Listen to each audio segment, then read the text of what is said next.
from drive going to manual mode, pwede naman kahit nakahinto or umaandar ang sasakyan. Pero ito lang yung reminders ko, no?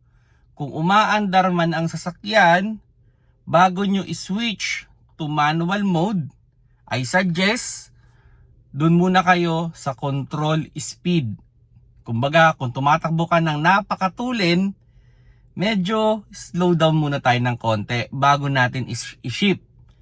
Para maiwasan natin yung pwedeng shift shock na baka biglang umurong yung takbo or mag-engine brake yung sasakyan mo at hindi mo makontrol.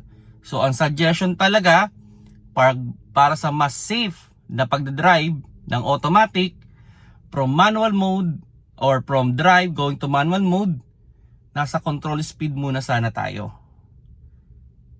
Hello mga paps, I'm Kuya Shane at naka-receive tayo ng question na related sa automatic na naman. Actually, ilang beses ko na yatang nasagot to. Pero still, bigay pa rin natin yung magandang information na to, no? Yung from drive going to manual mode, okay lang daw bang i-shift agad, no? So, wala namang problema yan. Okay? Pero syempre, kung babasahin niyo yung manual, ang suggestion pa rin is pag nag-shift kayo from drive going to manual mode, sana ay nasa control speed kayo. So, ibig sabihin, hindi sana matulin yung takbo ng inyong sasakyan. Although, ito naman yan. Wala naman nga namang ano yan eh. Most of the time, wala naman talagang shift shock yan. Wala naman talagang engine brake na nangyayari, no?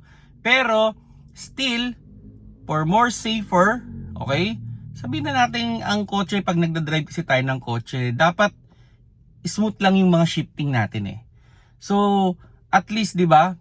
Kung medyo nasa control speed kayo, magkaroon man tayo ng shift shock or parang engine brake, still in control pa rin tayo sa sasakyan.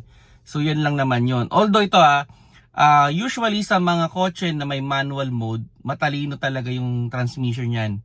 Okay, so actually wala talaga nagiging problema.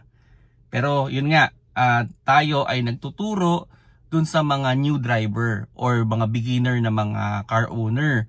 So ang tinuturo talaga natin is yung mas safe na way ng paggamit ng kotse. Okay? So, yun yung suggestion ko sa inyo. Kasi usually naman, ginagamit lang naman yan kung gusto natin mag-enjoy or nasa paahon tayo or pababang kalsada. Basta nasa control speed lang kayo pag mag-shift kayo from drive going to manual mode.